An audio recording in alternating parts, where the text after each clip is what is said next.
Ito ngayon ang malaking problema ng Amerika. Oo, hindi gera ang tinutukoy ko, kundi ang mga hayop na ito. Mga nilalang na galing sa ibang panig ng mundo. Mga hayop at insekto na nagiging peste na sa bansa.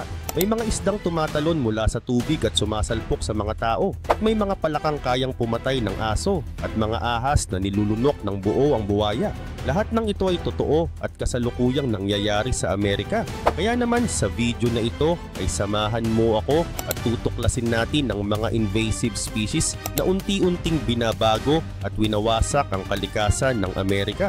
Pero bago yan ay paki-like at subscribe po muna. Malaking bagay na ito sa aming mga content creator. Salamat po at ngayon simulan na natin. Lionfish. Kung titignan mo sa unang tingin, parang napakaganda ng isdang ito. May makukulay na guhit at mahahabang palikpik na parang sumasayaw sa tubig.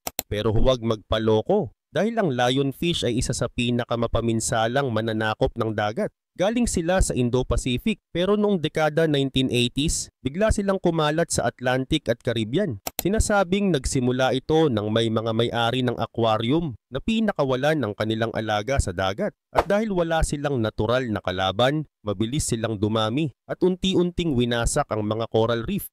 Isipin mo na lang, kaya ng isang lionfish na lumamon ng 12 isda sa isang upuan lang. At mas malala pa, ang mga babae ay nakakapaglabas ng hanggang 2 milyong itlog bawat taon. Dahil dito, mabilis nilang inuubos ang mga native fish at sinisira ang balanse ng ekosistema. Pero paano nga ba mapipigilan ang ganitong uri ng mandaragit? Ang sagot, gawing pagkain din sila. Kaya ngayon nagtutulungan ang mga chef at environmental groups para gawing seafood delicacy ang lionfish. May mga lugar pa nga na nagsasagawa ng lionfish hunting tournaments kung saan naglalaban-laban ang mga diver kung sino ang makakakuha ng pinakamarami. Nakakatulong ang mga hakbang na ito pero sa ngayon patuloy pa rin ang banta ng mga guhit-guhit na mananakop na ito. At kung hindi sila mapipigilan, posibleng tuluyang maglaho ang mga coral reef na tahanan ng libu-libong nilalang sa dagat. Wild boars. Kung ang iniisip mo sa baboy ay yung kulay rosas na alaga sa bukid, mali ang inaakala mo. Ang wild boars ay parang mas malaki, mas matapang at mas mapanirang pinsan ng mga farm pigs. Para silang 4 na paa na bulldozer na kayang sumira ng buong taniman. Paano nga ba sila napunta sa Amerika? Kasalanan ito ng mga unang European settlers na nagdala ng mga baboy para sa hunting at livestock. Ngunit marami ang nakatakas at dinala ng panahon, kaya unti-unti silang dumami at naghalo sa mga domesticated pigs. Ang resulta, ang tinatawag na ngayon ng mga eksperto na super pigs. Mas matalino, mas matibay, at mas mahirap kontrolin kaysa sa mga ninuno nila. Para sa mga magsasaka, sila ang pinakamasamang bangungot. Sinisira nila ang mga pananim, binubungkal ang lupa, at winawasak ang wetlands. At hindi lang yun. Dala rin nila ang iba't ibang sakit na pwedeng makahawa sa mga hayop, alaga, at pati na rin sa tao. Tinatayang umaabot sa bilyon-bilyong dolyar ang pinsala taon-taon at patuloy lang silang dumarami. Kaya ano ang solusyon? Isa sa mga pangunahing paraan ay ang matinding pangangaso. Sa Texas, hindi lang ito hobby kundi isang buong kultura. May mga festival at bounty program kung saan may cash reward para sa bawat boar na mapapatumba. May ilan pa nga na gumagamit ng helicopter at thermal imaging para mas madaling matunton at mapabagsak ang mga ito mula sa himpapawid. Mayroon ding malalaking cage traps na dinisenyo para makulong ang buong grupo ng mga boar sa isang bagsakan. Pero matatalino ang mga hayop na ito. Natututo silang umiwas, kaya halos imposibleng tuluyang lipulin sila. Sa ngayon, nagpapatuloy pa rin ang digmaan laban sa mga mababangis na baboy na ito. At kahit na bumagal ang kanilang pagkalat dahil sa panghuhuli at trapping, wala silang balak umatras. Ang laban sa wild boars ay isa sa pinakamainit na tunggalian sa wildlife ng Amerika. Isang laban na hindi pa tapos.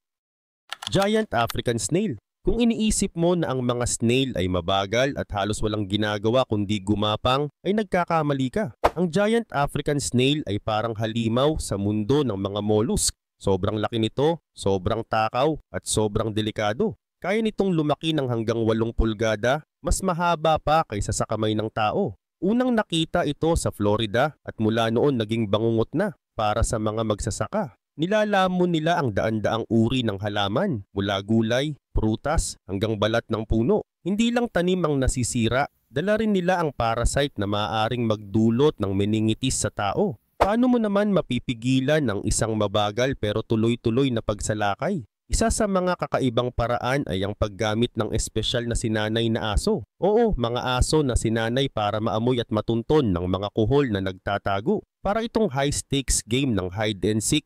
Pero ang talo dito ay isang nilalang na kayang magwasak ng buong ekosistema at magbanta sa kalusugan ng tao. Bukod sa mga aso, may mga quarantine measures at kampanya para hikayatin ang publiko na i-report agad kapag nakakita ng kakaibang slime trail. Sa ilang komunidad mismong mga bakuran ay iniinspeksyon para masiguro na walang nagtatagong giant snail. Bagamat nakakatulong ang mga hakbang na ito para pabagalin ang pagkalat nila, hindi pa rin tapos ang laban. Mabagal silang gumalaw pero kapag hinayaan, ang epekto nila ay napakalaki at nakakasira. Kaya bawat aso, siyentipiko at alertong mamamayan ay may mahalagang papel sa pagpigil sa kanilang pananakop. Zebra mussels. Maliit lang sila pero huwag kang paloloko. Ang zebra mussels ay parang maliliit na nilalang na nagdudulot ng napakalaking problema. Galing sila sa Eastern Europe at nakarating sa Amerika dahil sa ballast water ng mga cargo ships. At nang makarating sila sa Great Lakes, doon nagsimula ang kalbaryo. Sobrang bilis nilang dumami at kumakapit sila kung saan-saan. Sa bangka, dock, tubo ng tubig at kahit sa ibang hayop. Sa dami nila nagdulot sila ng ecological at economic disaster. Isa sa pinakamalaking problema ay ang pagkain nila ng plankton ng sobra-sobra. Kaya nauubusan ng pagkain ng mga native fish at iba pang aquatic life. At hindi lang kapaligiran ang apektado. Dahil sa sobrang dami nila, naiipon sila sa mga tubo at kagamitan. Nagbabara at nagdudulot ng bilyon-bilyong dolyar na gastos sa paglilinis at pagkukumpuni. Ano ang ginagawa para mapigilan sila? Ngayon inaatasan ang mga boater na linisin at patuyuin ang kanilang bangka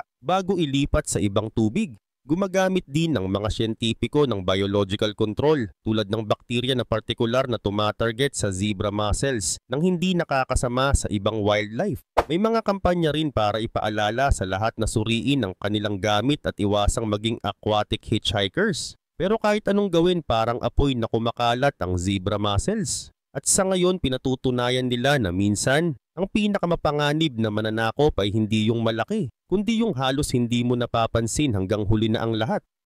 Cane toads. Isipin mo ang isang nilalang na sobrang nakalalason na kahit dila lang ang dumampi ay pwedeng ikamatay ng hayop gaya ng aso.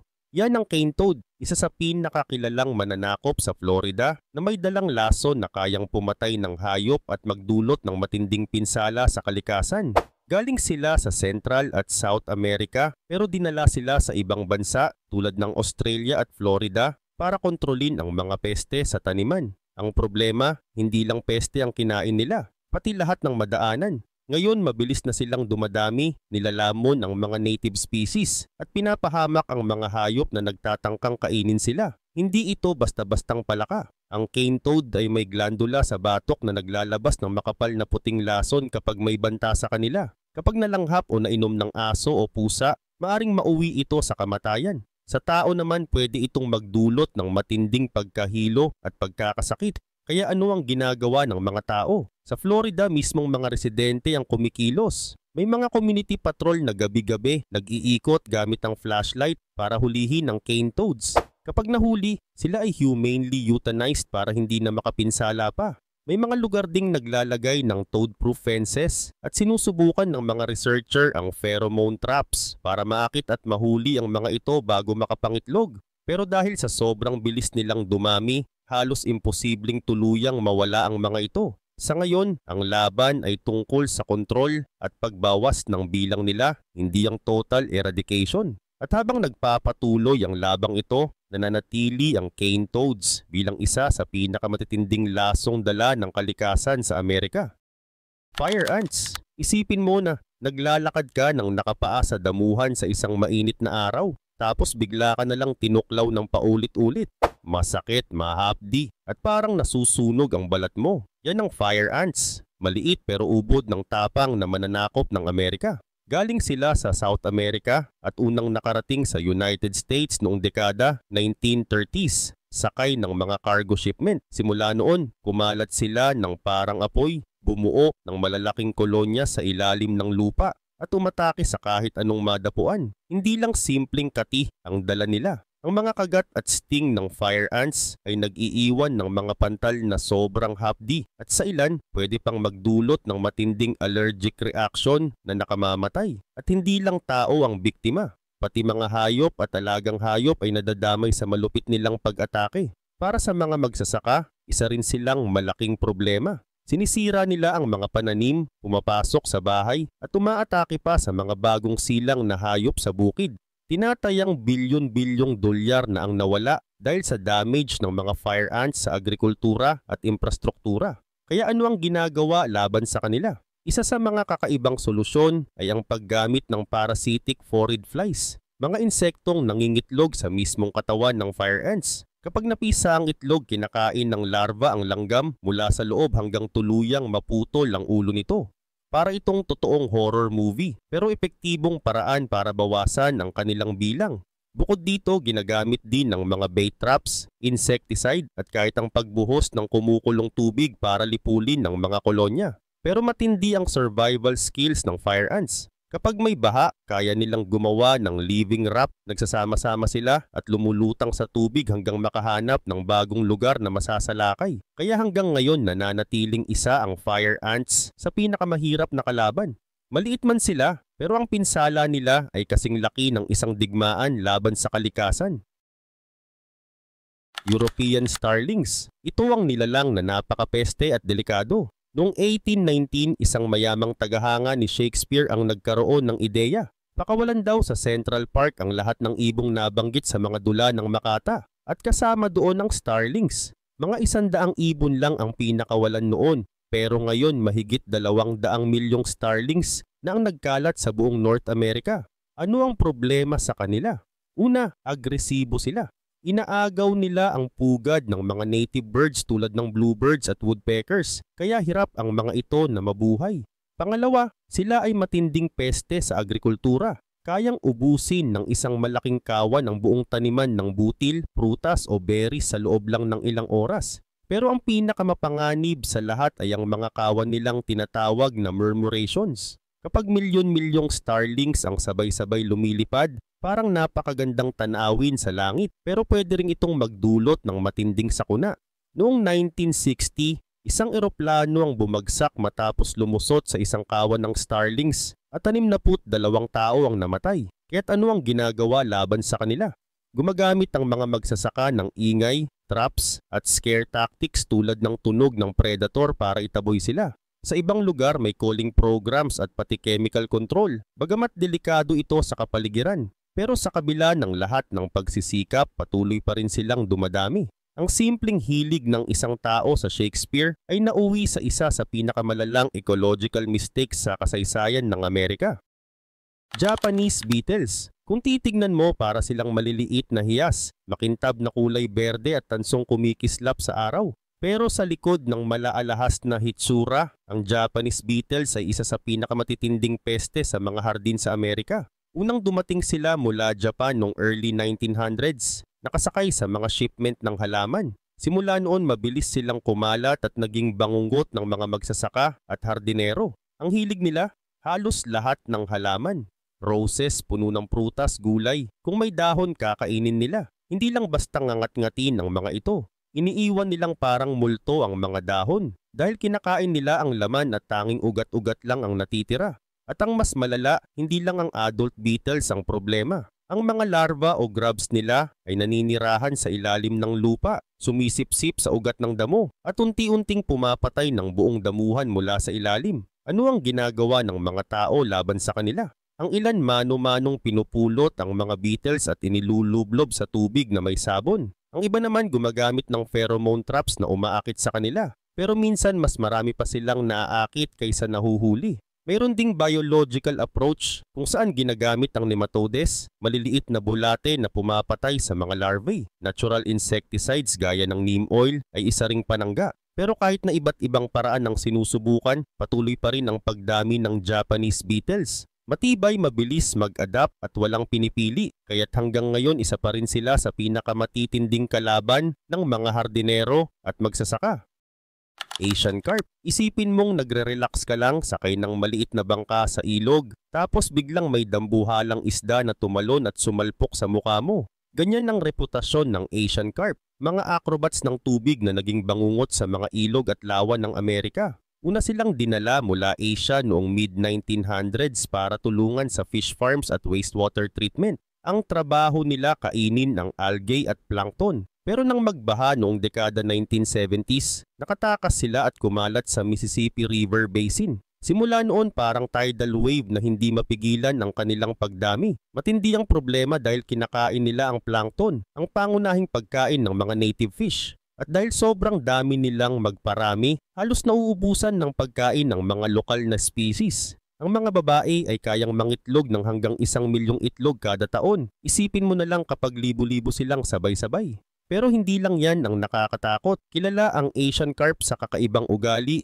na tumalon palabas ng tubig kapag nagulat. At dahil kaya nilang tumimbang ng hanggang 100 pounds, maraming mangingisda at boater ang nasaktan ng masalpok ng lumilipad na isda. Para kang inatake ng malaking aso mula sa dagat. Ano ang ginagawa laban sa kanila? Isa sa mga pinaka-high-tech na solusyon ay ang paggamit ng electric barriers, parang invisible fence sa ilalim ng tubig na pumipigil sa kanilang pagpasok sa mga bagong lugar. Mayroon ding bubble curtains at sound deterrents na ginagamit para itaboy sila. Ang pinakamalaking misyon ngayon ay pigilan silang makarating sa Great Lakes. Kapag nangyari iyon, pwedeng bumagsak ang multi-billion-dollar fishing industry ng Amerika. Kaya tuloy ang laban, isang karera laban sa oras para mapigilan ang mga tumatalon at matatakaw na mananakop na ito. Kudzu, isipin mong paggising mo isang araw, natakpan na ng makapal na kumot ng baging ang bahay, sasakyan at kahit ang mailbox mo. Parang eksena sa isang sci-fi movie. Pero sa maraming bahagi ng southeastern United States, ito ang realidad dahil sa kudzu. Noong late 1800s, dinala ito mula Japan bilang solusyon sa soil erosion. Inengganyo pa noon ang mga magsasaka na itanim ito. Sa simula, parang magandang ideya, hanggang sa naging sobrang agresibo ang paglaki nito. Kaya nitong lumago ng hanggang 1 talampakan sa isang araw. At kapag nagsimula, wala na halos makapigil. Binabalot nito ang mga puno, gusali at buong tanawin hanggang mawalan ng buhay ang dating makulay na ekosistema. Ang resulta, parang isang berdeng disyerto na wala nang natitirang iba't ibang uri ng halaman. Ang problema, hindi lang sa ibabaw ang laban. Malalim at malakas ang ugat ng kudzu. Kahit putulin mo sa ibabaw, may sapat itong enerhiya sa ilalim para muling tumubo. Ang herbicides ay nakakatulong pero kailangan paulit-ulit kaya magastos at delikado pa para sa kalikasan. Pero may kakaibang solusyon na natuklasan, kambing. Oo, ang mga kambing na kilala sa pagkain ng kung ano-ano ay epektibong panlaban sa kudzu. Ginagamit sila para kainin ang mga baging sa lugar na hindi kayang pasukin ng makina habang nakakatulong pa sila sa lupa bilang natural fertilizer. May mga goat rental services na ngayon sa iba't ibang estado na nag-aalok ng eco-friendly na kudzu control, isang kagat sa bawat oras. Hindi pa tuluyang nawawala ang kudzu, pero malinaw na lumalaban ang tao at kalikasan para maibalik ang balanse. Ang baging na minsang itinuring na solusyon ay ngayon isa sa pinakamalalaking problema at ang laban dito ay nagpapatuloy araw-araw. Burmese python. Sa gitna ng Florida Everglades may isang tahimik pero nakamamatay na mananakop. Ang Burmese python, isang higanteng ahas na kayang lumampas ng 20 talampakan ng haba at lumunok ng isang buong buhayi na buwaya. Hindi sila natural na bahagi ng Amerika. Una silang dumating bilang exotic pets pero nang hindi na kayang alagaan ng mga may-ari, marami ang pinakawalan. Sa mainit at basang klima ng Everglades, naging perpekto ang kondisyon para dumami sila. At dumami nga. Ngayon libu-libong python ang nagkalat sa mga swamp. Nilalamon ang kahit anong hayop na makikita tulad ng deer, ibon, raccoon at maging mga bobcat. Wala silang natural na predator dito kaya't patuloy silang dumadami at itinutulak sa bingit ng pagkalipol ang mga native species. Kaya ano ang ginagawa para pigilan sila? Isa sa mga kakaibang sagot ay ang Python Challenge, isang taunang hunting competition kung saan nagtitipon ang mga snake wranglers mula sa iba't ibang panig ng bansa. May cash prize para sa pinakamalaki at pinakamaraming mahuhuli.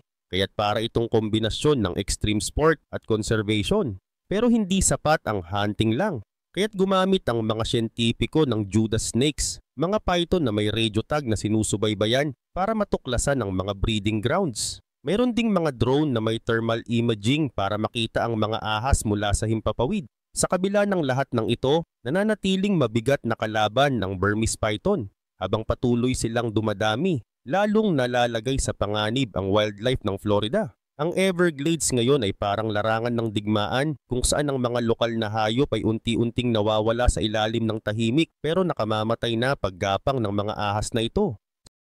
Spotted lanternfly. Sa unang tingin parang maganda at harmless na insekto ang spotted lanternfly. May matingkad na pulang pakpak at polka dot na disenyo. Pero huwag paloloko dahil ito ay isa sa pinakamapaminsalang peste na kumakalat ngayon sa northeastern United States. Galing sila sa Asia at unang nakita sa Pennsylvania noong 2014, malamang dala ng imported goods. Mula noon mabilis silang dumami at ngayon ay umatake na sa higit 70 uri ng halaman mula sa grapevines, fruit trees hanggang hardwood trees. Ang paraan ng pagkain nila ay pagsipsip ng katas ng halaman. Ang masama, nag-iiwan sila ng sticky residue na tinatawag na honeydew na nagiging sanhi ng paglago ng sooty mold na pumapatay sa mga tanim. Ano ang ginagawa ng mga tao laban sa kanila? Simple lang ang unang utos, tapakan agad kapag makita. Sa ilang komunidad, may mga lanternfly smash events kung saan nagtitipon ang mga tao para sabay-sabay silang durugin. Mayroon ding mga lugar na nagbibigay ng pabuya sa bawat pesteng mahuhuli. Bukod dito, ginagamit din ng sticky tree bands para mahuli sila bago makasira ng puno. Pero kailangan ng maingat na paggamit nito dahil pwede ring madamay ang mga ibon at kapaki-pakinabang na insekto. Sa panig naman ng siyensya, sinusubukan ng mga natural predators gaya ng parasitic wasps bilang panangga laban sa kanilang mabilis na pagdami. Sa kabila ng lahat ng hakbang, patuloy pa rin ang paglaganap ng spotted lanternfly. Bawat taon, palawak ng palawak ang sakop nila at nagdudulot ng malaking pinsala sa agrikultura at kagubatan. Ang tanong ngayon, maawat pa ba sila bago tuluyang maagaw ang kontrol sa kalikasan? Nutria. Kung titingnan mo, para silang pinaghalong daga at beaver. Pero ang nutria ay isa sa pinakamalalaking problema ng wetlands sa Amerika. Malalaking semi-aquatic rodents sila na walang tigil kung kumain at kaya nilang gawing putika ng dating luntiang swamp. Unang dinala ang nutria sa United States noong early 20th century para sa fur trade. Sa simula mukhang harmless. Pero nang bumagsak ang demand sa balahibo, libo-libo ang pinakawalan at doon nagsimula ang kalbaryo. Unti-unti silang kumalat sa Louisiana, Texas at iba pang lugar at mabilis na nagparami. Hindi lang sila basta kumakain ng halaman. Binubura nila ang buong ecosystem. Kinakain nila ang mga halaman na pumipigil sa coastal erosion. Kaya't unti-unting guguho ang mga baybayin at tirahan ng maraming hayop at hindi pa doon nagtatapos. Mahilig din silang maghukay sa mga levee at river banks, pinapahina ang mga flood control structure na mahalaga para sa mga komunidad. Kaya ano ang ginagawa para pigilan sila? Sa Louisiana, may bounty program kung saan binabayaran ang mga hunter para sa bawat buntot ng nutria na kanilang maiuulat. May mga chef din na nagtutulak na gawing pagkain ng nutria. May mga recipe na gumagawa ng nutria gumbo o nutria tacos bilang paraan ng kontrol at alternatibong pagkain. Pero kahit anong gawin, mabilis pa rin silang dumadami. Kaya't halos imposibleng tuluyang mawala ang mga ito. Ang laban sa nutria ay nagpapatuloy, kung sa pangangaso, trapping o kahit sa kusina man. Isang bagay ang malinaw. Kailangan silang pigilan kung nais pang maisalba ang mga wetlands ng Amerika. Northern snakehead. Isipin mong nangingisda ka sa paborito mong lawa at biglang makahuli ng isda na parang galing sa horror movie. Mahaba ang katawan, matalim ang ngipin at kayang maglakad sa lupa. Yan ang northern snakehead. Isa sa pinaka-nakamamatay at pinakamatinding invasive fish sa kasaysayan ng Amerika. Unang natuklasan sila sa Maryland noong 2002. Malamang itinapon ng mga may-ari ng aquarium o galing sa mga fish market. Pero nang makapasok sila sa mga ilog at lawa, mabilis silang kumalat. Apex predator sila. Kumakain ng maliliit na isda, palaka, crustacean at minsan pati kapwa snakehead. Ang pinakadelikado, kaya nilang mabuhay kahit ilang araw sa labas ng tubig. Dahil kaya nilang huminga ng hangin, literal silang nakakalakad sa lupa para lumipat sa ibang lawa o ilog. At dahil wala silang natural predator sa Amerika, walang pumipigil sa kanilang pagdami. May ilang estado na ngayon ang gumagawa ng snakehead fishing tournaments. May premyo para sa pinakamalaki at pinakamaraming mahuhuli. May mga restaurant na nagsimulang maghain ng snakehead bilang delicacy para mapababa ang bilang nila. Ginagamit din ang electrofishing kung saan nilalagyan ng electric current ang tubig para mahuli sila. Sa ibang extreme na kaso, gumagamit ng pesticides, mga kemikal na pumapatay sa lahat ng isda sa isang lugar para lipulin ng snakehead. Pero kahit anong paraan, nananatiling matibay at matigas ang kanilang survival. Sa kakayahan nilang huminga ng hangin, lumakad sa lupa, at mabuhay halos saan man, ang northern snakehead ay parang halimaw na hindi madaling mapigilan. At sa ngayon, nagpapatuloy pa rin ang laban ng Amerika laban sa walking fish na ito. House sparrows. May mga ibon na kilala dahil sa magaganda nilang kanta o makukulay na balahibo. Pero iba ang house sparrows, maliit, agresibo at parang maliliit na gangster ng himpapawid. Unang dinala sila mula Europe noong 1800s para raw makatulong sa pagkontrol ng crop pest. Pero imbes na makatulong, naging isa silang malaking problema. Hindi lang nila inaagawan ng pagkain ang mga native birds, inaagaw din nila ang pugad ng mga ito at kung minsan pinapatay pa ang orihinal na may-ari. Bluebirds, swallows at iba pang native species ay matindi ang naging pagbaba ng populasyon dahil sa kanila. Mas malala pa, mabilis silang dumami lalo na sa mga lugar na malapit sa tao. Gusto nila ang mga lungsod, bukirin at mga bakuran. Gumagawa sila ng pugad sa mga poste ng ilaw, alulod at kahit sa mga traffic lights. Kaya kung nasaan ang tao, siguradong nandyan din sila. Ano ang ginagawa laban sa kanila? May mga espesyal na birdhouses na may disenyo na hindi kayang pasukin ng house sparrows pero ligtas para sa mga native species. Mayroon ding tinatawag na sparrow spookers, mga simpleng device para itaboy sila sa mga nesting site. Sa ilang lugar, gumagamit na rin ng trapping at pagtanggal para mabawasan ang kanilang bilang. Pero sa kabila ng lahat ng ito, ang house sparrows ay nananatiling isa sa pinakamatagumpay na invasive birds sa kasaysayan. Dahil sa kanilang kakayahang mag-adapt at magparami, mukhang mananatili sila bilang parte ng landscape ng North America, gusto man natin o hindi. Argentine ants. Karamihan ng langgam ay may maliit na kolonya at may sariling teritoryo. Pero ang Argentine ants ay ibang klase. Sila ay bumubuo ng napakalalaking super colony na parang iisang higanting organismo. Unang dumating sila mula South America noong late 1800s, sakay ng mga barkong pangkalakalan. At nang makapwesto sila sa Amerika, mabilis silang lumaganap.